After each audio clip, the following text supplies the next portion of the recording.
সকলোলৈকে শুভ দুপৰীয়া। কৃষ্ণৰাম দাস শিক্ষণ মহাবিদ্যালয়ৰ প্ৰেক্ষাগৃহত উপস্থিত থকা মোৰ অতিকৈ শ্ৰদ্ধাৰ শিক্ষাগুৰুসকল, অগ্ৰজ তথা সতীৰ্থসকলক আমি আন্তৰিক স্বাগতম জনাইছোঁ। গুৱাহাটী বিশ্ববিদ্যালয়ৰ 2 বছৰীয়া BEd পাঠ্যক্ৰমৰ এক বিশেষ বিষয় শিক্ষাত নাটক আৰু কলা বিষয়ৰ এক প্ৰকল্পৰ অধ্যয়ন আমি আপোনালোকৰ আগত দাঙি ধৰিবলৈ আগবাঢ়িছোঁ। বিভাগৰ সন্মানীয় গুৰু ভূপালী কলিতা বাইদেউৰ তত্ত্বাৱধানত প্ৰস্তুত কৰিবলৈ সক্ষম হোৱা প্ৰকল্পৰ বিষয়বস্তু আপোনালোকে নিশ্চয় অনুমান কৰিব পাৰিছে। বুকুলৈকে উজাই ৰখা ৰঙীন পোচাক, মেলা চুলিতাৰি, গামচেং, আৰনাই আদৰত আপোনালোকৰ সন্মুখত আমি উপস্থাপন কৰিব বিচাৰিছোঁ এক নাৰীকেন্দ্ৰিক উপনৃত্য, বড়ো উপনৃত্য।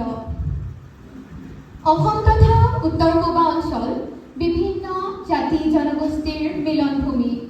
কোনো এটা জাতিৰ বৈশিষ্ট্যসূচক শিল্প, সাহিত্য, বিশ্বাস, সমাজ নীতি, ধৰ্মীয় নীতি, কৃষি কৰ্ম, শিক্ষা, কলা, সংস্কৃতি, ৰুচি আদি সকলোবোৰক একেলগে আমি সংস্কৃতি বুলি কওঁ।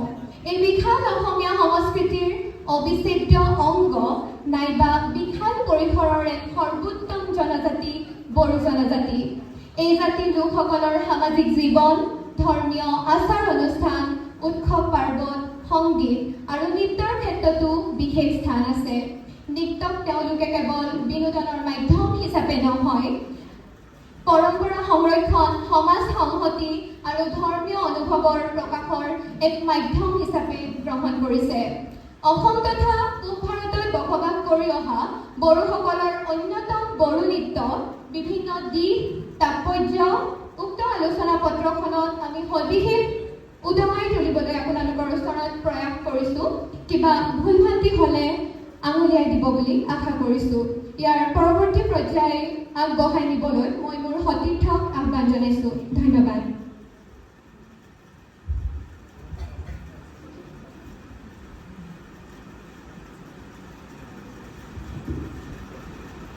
ধন্যবাদ। বিষয়বস্তুৰ উৎপত্তিৰ বিষয়ে মই আপোনালোকৰ ওচৰত দাঙি ধৰিব বিচাৰিছোঁ। কিংবদন্তি তথা পণ্ডিতসকলৰ মতে খ্ৰীষ্টপূৰ্ব 2000 বছৰ ধৰি চীন দেশৰ উত্তৰ পূব অঞ্চলত তেওঁলোকে বসবাস কৰি আহি পৰৱৰ্তী সময়ত এছিয়া মহাদেশৰ দক্ষিণ পূব এছিয়া হৈ তিব্বতত প্ৰায় 1000 বছৰমান তেওঁলোকে জীৱন অতিবাহিত কৰিছিল। কিন্তু কিছুমান লোকে আকৌ তিব্বত দেশৰ পৰা ব্ৰহ্মপুত্ৰ নদী হৈ আহি পূব ভাৰতৰ পাট কাপোৰৰ ব্যৱসায়ৰ সৈতে জড়িত হৈ তেওঁলোকে জীৱন অতিবাহিত কৰিবলৈ লৈছিল আৰু এওঁলোকে নিজকে পৰিচয় দিবলৈ বিচাৰিছিল বড়ো হিচাপে।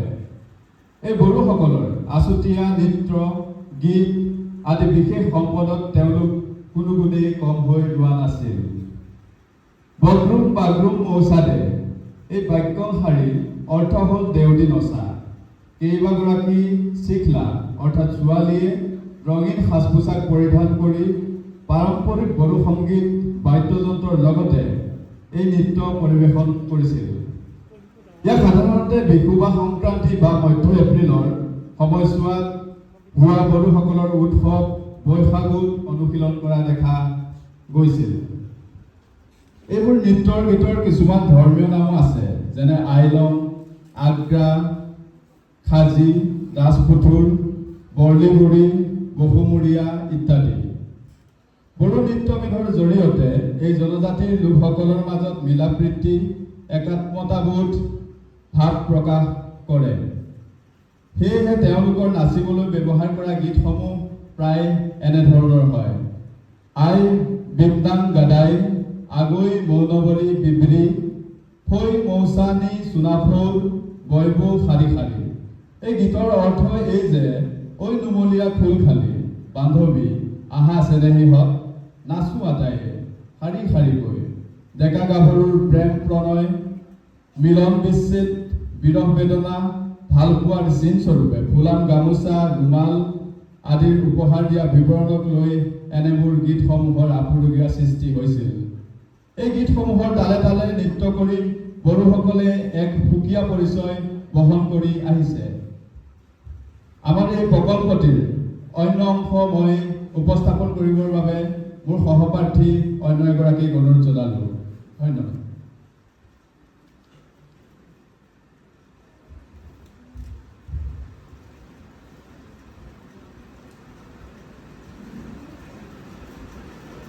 ধন্যবাদ পৰেশ। এইবাৰ মই আগবাঢ়িছোঁ বিষয়বস্তুৰ বৰ্ণনালৈ। পৰম্পৰাগত বড়ো নৃত্যৰ ভিতৰত বিভিন্ন লোকনৃত্যৰ স্থান অধিকাৰ কৰি আহিছে। এইসমূহৰ ভিতৰত অন্যতম বাগৰুম্বা। ই বড়োসকলৰ বসন্তকালীন প্ৰধান। লগৰ সমনীয়াৰ লগত নমৌখিক পৰিৱেশত নিৰিবিলি ঠাইত গৈ চৰাই চিৰিকটি বা পখিলা আদি উৰি ফুৰা অংগী ভংগীক অনুসৰণ কৰি নচা হয়, যাৰ বাবে এই নৃত্যক বাগৰুম্বা বা পখিলা নৃত্য বুলি ক'ব পাৰি। এই নৃত্য নাৰীকেন্দ্ৰিক প্ৰধান যদিও পৰিৱেশনৰ সময়ত কেইবাজনো পুৰুষ বাদকে থান, চিফুং, জঠা, চিজা আদি লোকবাদ্যৰে গীতৰ সুৰ তুলি বাদ্য সংগত কৰে। ইয়াৰ উপৰিও বড়ো সমাজত জাৰা, ঠেন ধেমালি, সখী মচনা, ৰণচণ্ডী আদি ধৰ্মীয় গীত, দহৰা, নাই আদি বিভিন্ন শ্ৰম বিষয়ক নৃত্যগীত বড়ো সমাজত বিদ্যমান। ইয়াৰ পৰৱৰ্তী পৰ্যায়ত মোৰ সহপাঠীক উপস্থাপন কৰিবলৈ অনুৰোধ জনালোঁ।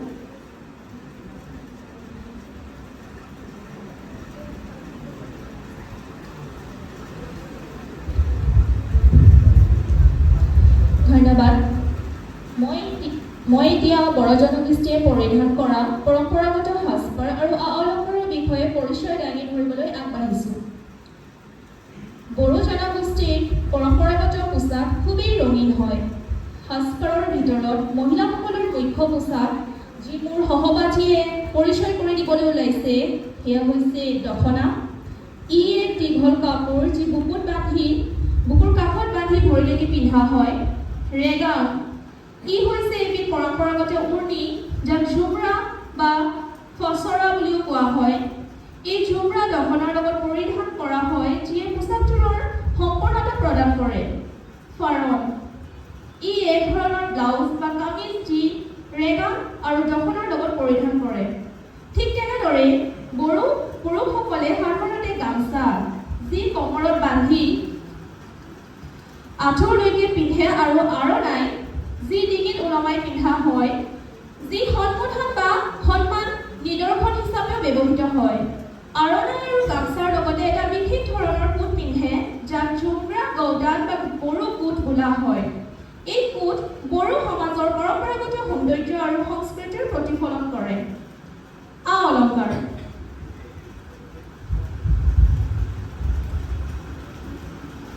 বড়ো মহিলাসকলে বিভিন্ন ধৰণৰ আ অলংকাৰ ব্যৱহাৰ কৰে, কিন্তু এইসমূহ পাবলৈ যিহেতু অলপমান অসুবিধা আৰু আমাৰ সময়ৰো অভাৱ আছিল, আমি গহনা বা আ অলংকাৰসমূহ সময় সাপেক্ষে যোগাৰ কৰিব নোৱাৰাৰ বাবে আমি আপোনালোকৰ সন্মুখত এনেধৰণে কিছুমান আ অলংকাৰ উপস্থাপন কৰিবলৈ আগবাঢ়িছোঁ।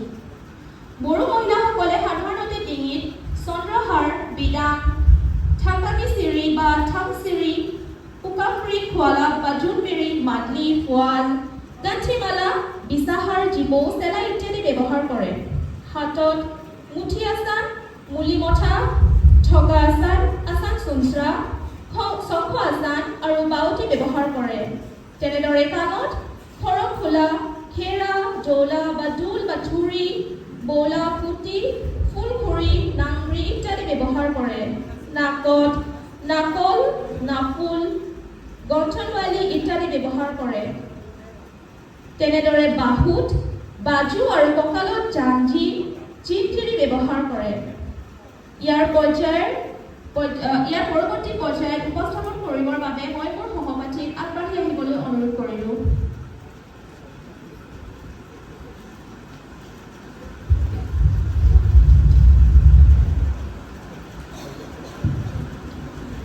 নমস্কাৰ। প্ৰথমে আহিছোঁ বড়োসকলৰ বাদ্যযন্ত্ৰলৈ। যি বাদ্যযন্ত্ৰৰ তালে তালে বড়ো গাভৰু চিকলাসকলে নৃত্য প্ৰদৰ্শন কৰে, তাৰে কিছুমান বিশেষ বচা বাদ্যযন্ত্ৰ আপোনালোকৰ সন্মুখত দেখুৱাবলৈ চেষ্টা কৰিছোঁ। প্ৰথমে প্ৰধান বাদ্যযন্ত্ৰ হিচাপে চিহ্নিত বাদ্যযন্ত্ৰ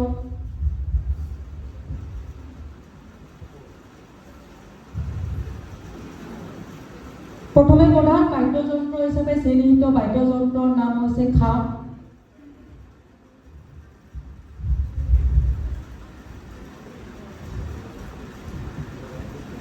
এয়া হৈছে খাম। খামৰ দুয়ো চাইডে দুয়োখন হাতেৰে বজোৱা হয়। এবাৰ বজাই দেখাবলৈ অনুৰোধ জনাইছোঁ।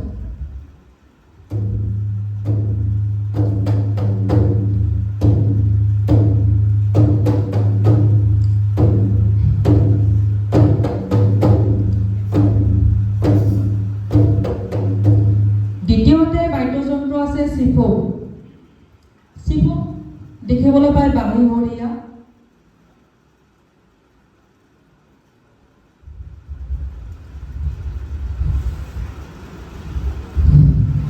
বিৰাট কঠিন বজাবলৈ।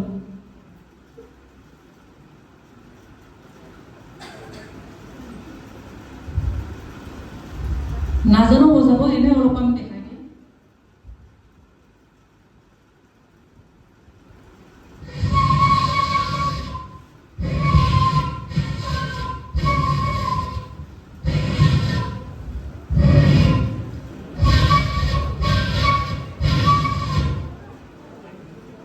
এইখিনি একেবাৰে ভিতৰৰ পৰা উলিয়াব লাগে, নোৱাৰি। ইয়াৰ পিছতে বাদ্যযন্ত্ৰ আছে জাপশ্ৰী।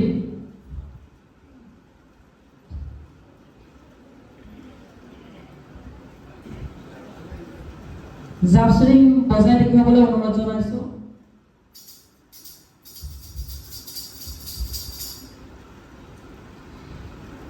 ইয়াৰ পিছৰ বাদ্যযন্ত্ৰটো আছে চেৰজা।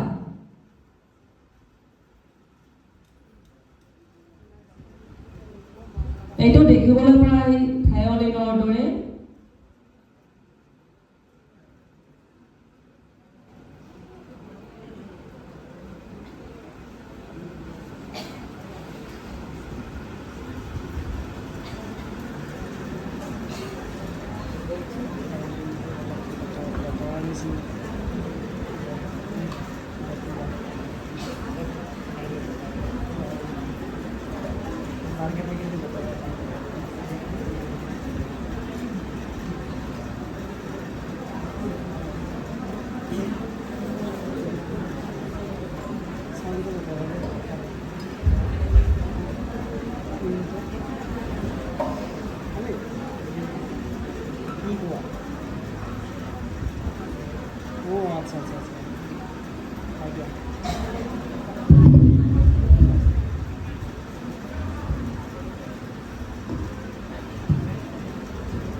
আজি লৈ আহিছোঁ পঢ়ে বজাবলৈ নোৱাৰিম।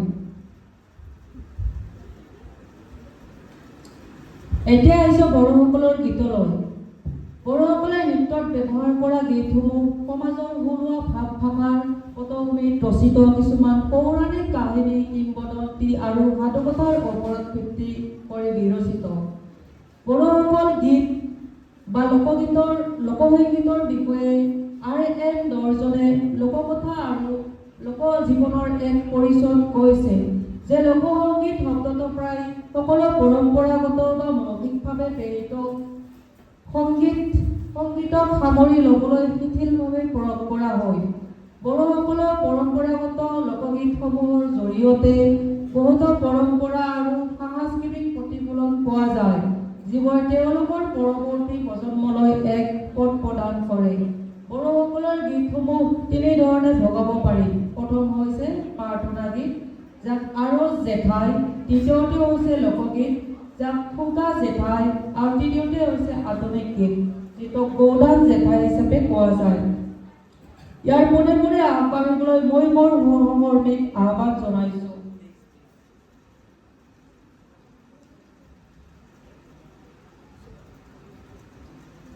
আগৰ চিনাক্তকৰণ আৰু বৰ্ণনা। উক্ত আলোচনা পত্ৰখনত বড়ো নৃত্যক অসমৰ মাধ্যমিক শিক্ষা পৰিষদত নৱম আৰু দশমমান শ্ৰেণীত নিৰ্দিষ্ট পাঠ্যপুথি বৈচিত্ৰ্যময় অসমৰ অন্তৰ্গত। অনুৰাধা শৰ্মা পূজাৰী বাইদেউৰ দ্বাৰা সংঘবদ্ধ বৈচিত্ৰ্যময়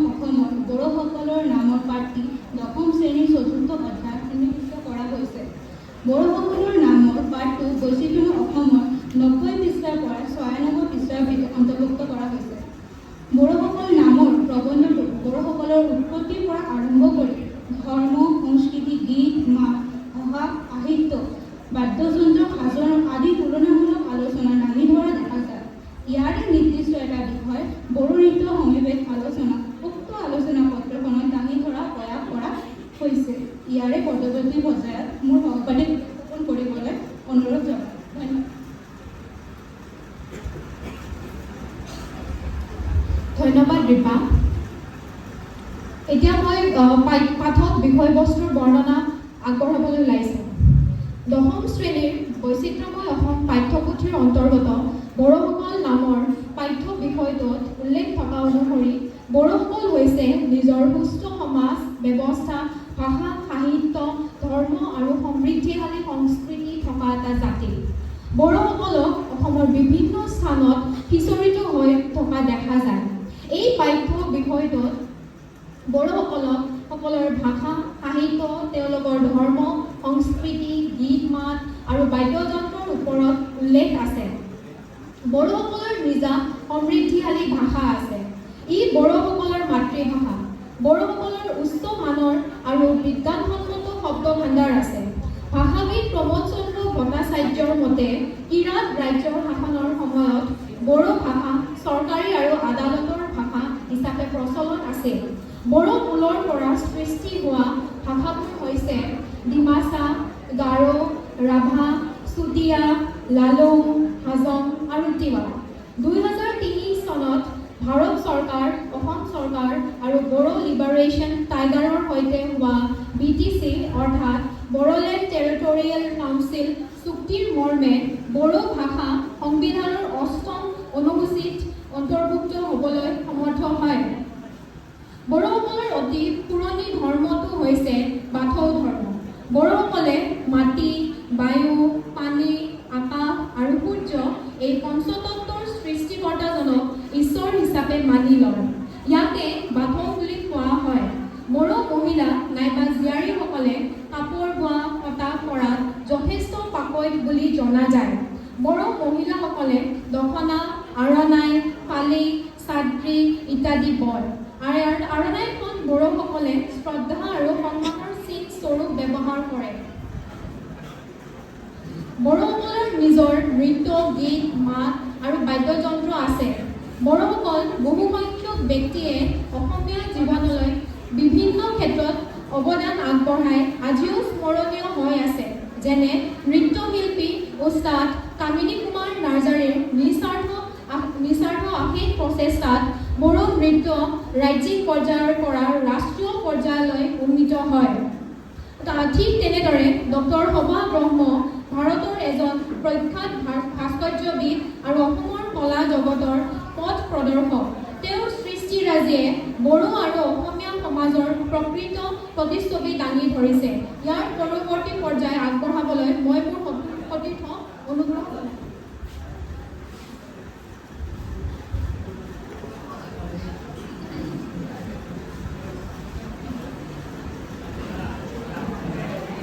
পূৰ্বতে উল্লেখ কৰি অহা বড়োসকলৰ নৃত্যবোৰৰ ভিতৰত আমাৰ পৰিৱেশনৰ সুবিধা হোৱাকৈ আমি বাগৰুম্বা নৃত্য প্ৰদৰ্শন কৰিবলৈ চেষ্টা কৰিছোঁ।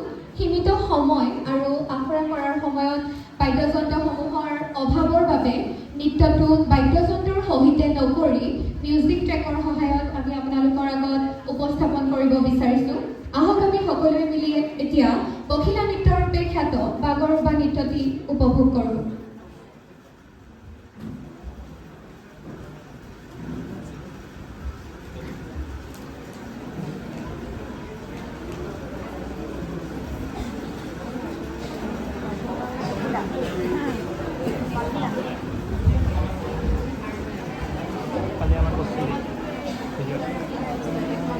দুটাই কৰছি নাছিল নেকি মই অলপ মোবাইলটো ইয়াতে কৰাৰ চাব নালাগে এইটো কল কৰিলে বেলেঞ্চ এটা উলিয়াব সেইটো নম্বৰটো ল'ব লাগে।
নিশ্চয় আপোনালোকে বাগৰুম্বা নৃত্যটো উপভোগ কৰিলে। বড়ো নৃত্যৰ উক্ত বিষয়টোৰ অধ্যয়নৰ ফলত বড়ো নৃত্যক গভীৰভাৱে জনাৰ সুবিধা হ'ল।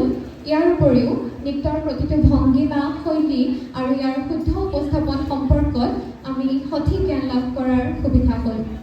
বড়ো জনজাতীয় নৃত্যৰ বিষয়ে প্ৰকাশ পোৱা পাঠ্যপুথিৰ সংখ্যা তেনেই নগণ্য। সেইবাবে তথ্যসমূহ শুদ্ধভাৱে সংগ্ৰহ কৰাৰ ক্ষেত্ৰত আমি কিছু সমস্যাৰ সন্মুখীন হৈছিলোঁ। তথাপিও ইণ্টাৰনেট, গৱেষণা পত্ৰ ইত্যাদি সহায়ক হিচাপে লৈ আমি উক্ত আলোচনা পত্ৰখন প্ৰস্তুত কৰি উলিয়াইছিলোঁ। নৃত্যটো উপস্থাপনৰ ক্ষেত্ৰত প্ৰয়োজন হোৱা সাজপাৰ, আ অলংকাৰ, বাদ্যযন্ত্ৰ আদিও সুলভ নাছিল। দলৰ প্ৰত্যেকজন সহযোগীৰ সহযোগত পিছলৈ এইসমূহ সম্ভৱ হৈ উঠিছিল। অন্যহাতে বড়ো নৃত্য এক ঋতুভিত্তিক উৎসৱ। নিৰ্দিষ্ট সময়ৰ অন্তৰত ইয়াক পৰিৱেশন কৰা হয়। গোটেই বছৰ জুৰি ইয়াৰ চৰ্চা নহয়, যাৰ ফলত ইয়াৰ নিৰন্তৰতাৰ প্ৰভাৱ পোৱা দেখা যায়। অন্যহাতে দেখা যায় যে সঠিক লিপিবদ্ধতা আৰু প্ৰশিক্ষণৰ অভাৱে যেন ইয়াক অতি দুৰ্বল কৰি পেলাইছে। আকৌ কেতিয়াবা বাণিজ্যিকীকৰণ আৰু বৃহৎ প্ৰদৰ্শনীসমূহে ইয়াৰ মৌলিকতা লঘু কৰিব পাৰে। পৰম্পৰাগত সাজ পোছাক আৰু বাদ্যযন্ত্ৰৰ ৰক্ষণাবেক্ষণৰ ব্যয় এক বোজা হ'ব পাৰে। লিখিত নথিপত্ৰ, স্থায়ী দলিল আৰু প্ৰামাণিক তথ্যৰ অভাৱত বহু প্ৰাচীন ভংগীমা বৰ্তমান সময়ত বিলুপ্তিৰ পথত দেখা যায়। বড়ো লোকনৃত্য অসমীয়া বহুত্ববাদী সংস্কৃতিৰ এক গৌৰৱময় সম্পদ। ই সমাজৰ ঐক্য, আনন্দ, প্ৰেম, বিৰহ আৰু বিশ্বাসৰ প্ৰতীক। যদিও বৰ্তমান সময়ত আধুনিকতাৰ প্ৰভাৱত ইয়াৰ কিছুমান ঋণাত্মক দিশ পৰিলক্ষিত হয়, তথাপিও সঠিক সংৰক্ষণ, চৰকাৰী সহায়, একাডেমিক গৱেষণা আৰু বিশ্ব মঞ্চত ইয়াৰ ঐতিহ্যক অধিক শক্তিশালী কৰি ৰাখিব পৰা যায়। বড়ো নৃত্য কেৱল বড়ো সম্প্ৰদায়ৰ লোকেই নহয়, প্ৰত্যেক জাতি, বৰ্ণ, ধৰ্ম নিৰ্বিশেষে সকলোৱে আঁকোৱালি লৈ আমি ভৱিষ্যত প্ৰজন্মলৈ ইয়াক সঞ্চয় কৰা উচিত। সদৌ শেষত পত্ৰখনত মোৰ সহযোগীসকলৰ লগতে প্ৰেক্ষাগৃহত উপস্থিত প্ৰত্যেককে ধন্যবাদ জ্ঞাপন কৰিছোঁ। প্ৰথমতে ধন্যবাদ জ্ঞাপন কৰিছোঁ আমাৰ সন্মানীয় ভূপালী কলিতা বাইদেউ, আমাক ইমান এটা ধুনীয়া বিষয় উপস্থাপনৰ সুবিধা দিয়াৰ কাৰণে। দ্বিতীয়তে ধন্যবাদ জনাব বিচাৰিছোঁ মোৰ সন্মানীয় শিক্ষাগুৰুসকলক আমাৰ নিমন্ত্ৰণ মৰ্মে আমাৰ মাজত উপস্থিত থাকি তেওঁলোকে তেওঁলোকৰ বহুমূলীয়া সময় আমাক দিয়াৰ বাবে। তৃতীয়তে ধন্যবাদ জনাব বিচাৰিছোঁ অগ্ৰজ তথা সতীৰ্থসকলক। বিভিন্ন সময়ত তেওঁলোকে আমাৰ ভুল ত্ৰুটিসমূহ আঙুলিয়াই দি আমাক উৎসাহ দিয়াৰ বাবে। পুনৰবাৰ মই মোৰ সহযোগীসকলক ধন্যবাদ জনাই আমাৰ বড়ো নৃত্য অধ্যয়ন পত্ৰখনৰ উপস্থাপন ইমানতে সামৰণি হৈছে বুলি ঘোষণা কৰিছোঁ। ধন্যবাদ।